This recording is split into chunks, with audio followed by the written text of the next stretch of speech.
Hello friends, welcome to information Kannadiga YouTube channel. ಇವತ್ತಿನ ಒಂದು ವಿಡಿಯೋದಲ್ಲಿ ಜಿಲ್ಲಾ ಪಂಚಾಯತ್ ಚಿತ್ರದುರ್ಗ ಇಲ್ಲಿ ಖಾಲಿ ಇರುವಂತಹ ಬಿಲ್ ಕಲೆಕ್ಟರ್ ಹುದ್ದೆಗಳ ಬಗ್ಗೆ ಮಾಹಿತಿಯನ್ನು ತಿಳ್ಕೊಳ್ಳೋಣ ಬನ್ನಿ. ಹಾಗೇನೇ ಯಾರೆಲ್ಲ ನಮ್ಮ ಚಾನಲ್ಗೆ ಇನ್ನೂ ಸಬ್ಸ್ಕ್ರೈಬ್ ಆಗಿಲ್ಲ, ಬೇಗ ಬೇಗ ಸಬ್ಸ್ಕ್ರೈಬ್ ಮಾಡ್ಕೊಳ್ಳಿ. ಹಾಗೆ ನಾವು ಮಾಡೋ ಎಲ್ಲ ವಿಡಿಯೋಗಳ ಬಗ್ಗೆ ಅಪ್ಡೇಟ್ ಅನ್ನ ಪಡ್ಕೊಳ್ಳಿ. ಬನ್ನಿ ವಿಡಿಯೋವನ್ನ ಶುರು ಮಾಡೋಣ. ಓಕೆ ಫ್ರೆಂಡ್ಸ್, ಮೊದಲನೇದಾಗಿ ಹುದ್ದೆ ಹೆಸರನ್ನ ನೋಡೋದಾದ್ರೆ ಕರ ವಸೂಲಿಗಾರ ಅಂದ್ರೆ ಬಿಲ್ ಕಲೆಕ್ಟರ್ ಹುದ್ದೆಗಳಾಗಿರುತ್ತವೆ. ಯಾವ ಒಂದು ಗ್ರಾಮ ಪಂಚಾಯಿತಿಯಲ್ಲಿ ಯಾವ ತಾಲೂಕಿನಲ್ಲಿ ಖಾಲಿ ಇದೆ ಅಂತ ಅನ್ನೋದನ್ನ ಈ ಒಂದು ಬಾಕ್ಸ್ ನಲ್ಲಿ ನೀವು ನೋಡ್ಕೋಬಹುದಾಗಿರುತ್ತೆ.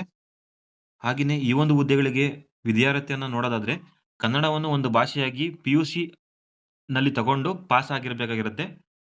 ಹಾಗೆ ಈ ಒಂದು ಹುದ್ದೆಗಳಿಗೆ ವಯೋಮಿತಿಯನ್ನ ನೋಡೋದಾದ್ರೆ ಮಿನಿಮಮ್ 18 ಇಯರ್ಸ್ ಅನ್ನ ಕಂಪ್ಲೀಟ್ ಮಾಡಿರಬೇಕಾಗಿರುತ್ತೆ. ಹಾಗೇನೆ ಸಾಮಾನ್ಯ ವರ್ಗದ ಅಭ್ಯರ್ಥಿಗಳು 35 ವರ್ಷವನ್ನ ದಾಟಿರಬಾರದು. 2A, 2B, 3A, 3B ವರ್ಗದ ಅಭ್ಯರ್ಥಿಗಳು 38 ವರ್ಷವನ್ನ ದಾಟಿರಬಾರದು. ನಂತರ ಪರಿಶಿಷ್ಟ ಜಾತಿ, ಪರಿಶಿಷ್ಟ ಪಂಗಡ, ಪ್ರವರ್ಗ 1 ಅಭ್ಯರ್ಥಿಗಳು 40 ವರ್ಷವನ್ನ ದಾಟಿರಬಾರ್ದಾಗಿರುತ್ತೆ. ಈ ಒಂದು ಹುದ್ದೆಗಳಿಗೆ ಅರ್ಜಿಯನ್ನು ಸಲ್ಲಿಸುವವರು ಇಲ್ಲಿ ಕೊಟ್ಟಿರುವಂತಹ ಚಿತ್ರದುರ್ಗ.nic.in ನಲ್ಲಿ ಆನ್‌ಲೈನ್‌ನಲ್ಲಿ ಅಪ್ಲಿಕೇಶನ್‌ನ ಹಾಕಬೇಕಾಗಿರುತ್ತೆ. ನೀವು ಈ ಒಂದು ಲಿಂಕ್ ಅನ್ನ ನಾನು ಡಿಸ್ಕ್ರಿಪ್ಷನ್ ಅಲ್ಲಿ ಕೊಟ್ಟಿರ್ತೀನಿ. ಅಲ್ಲಿಂದ ಅಪ್ಲಿಕೇಶನ್‌ನ ಹಾಕೋಬಹುದಾಗಿರುತ್ತೆ.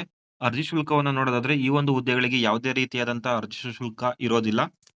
ಈ ಒಂದು ಹುದ್ದೆಗಳಿಗೆ ಅರ್ಜಿಯನ್ನ ಆಯ್ಕೆ ಮಾಡುವುದು ಯಾವ ರೀತಿ ಅಂತ ನೋಡೋದಾದ್ರೆ ಪಿಯುಸಿಯಲ್ಲಿ ನೀವು ತಗೊಂಡಿರುವ ಅಂಕಗಳಲ್ಲಿ 50% ಮತ್ತು ಕಂಪ್ಯೂಟರ್ ಎಕ್ಸಾಮ್‌ನಲ್ಲಿ ತಗೊಂಡಿರುವ ಅಂಕಗಳಲ್ಲಿ 50% ಅನ್ನ ಕನ್ಸಿಡರ್ ಮಾಡಿ ಆಯ್ಕೆಯನ್ನ ಮಾಡ್ಕೊಳ್ಳಲಾಗುತ್ತೆ.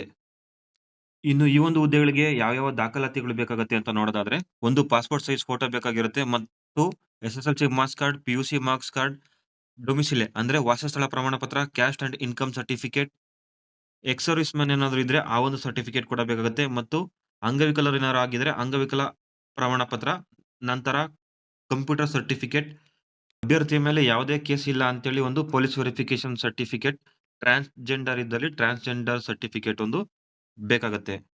ಹುದ್ದೆಗೆ ಅರ್ಜಿ ಸಲ್ಲಿಸುವಂತ ಅಭ್ಯರ್ಥಿಗಳು ವಾಸಸ್ಥಳ ಪ್ರಮಾಣ ಪತ್ರವನ್ನ ಆಯಾ ಗ್ರಾಮ ಪಂಚಾಯಿತಿ ಅಥವಾ ತಾಲೂಕಿನಿಂದ ವಾಸಸ್ಥಳ ಪ್ರಮಾಣ ಪತ್ರವನ್ನು ಪಡ್ಕೊಂಡಿರ್ಬೇಕಾಗಿರುತ್ತೆ. ನೀವಿಲ್ಲಿ ನೋಡ್ಬೋದು. ಅದರ ಒಂದು ಫಾರ್ಮ್ಯಾಟ್ ಅನ್ನ ನಾನು ನಿಮಗೆ ಇಲ್ಲಿ ತೋರಿಸ್ತೀನಿ. ನೋಡಿ, ಸ್ವಯಂ ದೃಢೀಕರಣ ಪತ್ರ. ಈ ಒಂದು ಫಾರ್ಮ್‌ನಲ್ಲಿ ನೀವು ವಾಸಸ್ಥಳ ಪ್ರಮಾಣ ಪತ್ರವನ್ನ ತಹಸೀಲ್ದಾರ್ ಅಥವಾ ನೀವು ಗ್ರಾಮ ಪಂಚಾಯಿತಿಯಿಂದ ಪಡ್ಕೊಳ್ಬೇಕಾಗಿರುತ್ತೆ. ಈ ಒಂದು ಹುದ್ದೆಗಳಿಗೆ ಅರ್ಜಿಯನ್ನು ಸಲ್ಲಿಸಲು ಪ್ರಾರಂಭವಾಗುವ ದಿನಾಂಕ 9/1/2026 ಹಾಗೂ ಅರ್ಜಿಯನ್ನು ಸಲ್ಲಿಸಲು ಕೊನೆಯ ದಿನಾಂಕ 8/2/2026. ಇದರ ಬಗ್ಗೆ ಇನ್ನೂ ಹೆಚ್ಚಿನ ಮಾಹಿತಿ ಏನಾದ್ರು ಬೇಕು ಅಂತೇಳಿ ನಾನು ಡಿಸ್ಕ್ರಿಪ್ಷನ್ ಅಲ್ಲಿ ನೋಟಿಫಿಕೇಶನ್ ಲಿಂಕ್ ಅನ್ನು ಹಾಕಿರ್ತೀನಿ. ಅಲ್ಲಿಂದ ಡೌನ್‌ಲೋಡ್ ಮಾಡ್ಕೊಂಡು ಇನ್ನೂ ಹೆಚ್ಚಿನ ಮಾಹಿತಿಯನ್ನು ತಿಳ್ಕೋಬಹುದು.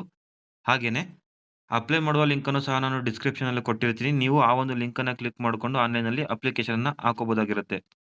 ಇನ್ನೊಂದು ಇಂಪಾರ್ಟೆಂಟ್ ವಿಷಯ ಏನಂತ ಹೇಳಿದ್ರೆ, ಚಿತ್ರದುರ್ಗ ಜಿಲ್ಲಾ ವ್ಯಾಪ್ತಿಯ ಗ್ರಾಮ ಪಂಚಾಯಿತಿಯಲ್ಲಿ ಖಾಲಿ ಇರುವ ಹುದ್ದೆಗಳು ಮಾತ್ರ ಆಯಾ ಗ್ರಾಮ ಪಂಚಾಯಿತಿಯ ಅಭ್ಯರ್ಥಿಗಳು ಮಾತ್ರ ಅಪ್ಲಿಕೇಶನ್ ಹಾಕೋದಿಕ್ಕೆ ನೇರ ನೇಮಕಾತಿ ಆಗಿರುತ್ತದೆ. ಈ ಒಂದು ವಿಡಿಯೋ ಇಷ್ಟ ಆಗಿದ್ರೆ ದಯವಿಟ್ಟು ಲೈಕ್ ಮಾಡಿ, ಶೇರ್ ಮಾಡಿ ಹಾಗೆ ಅತಿ ಹೆಚ್ಚಿನ ಹುದ್ದೆಗಳ ಮಾಹಿತಿಗೆ ನಮ್ಮ ಚಾನಲ್ ಅನ್ನ ಸಬ್ಸ್ಕ್ರೈಬ್ ಮಾಡ್ಕೊಳ್ಳಿ.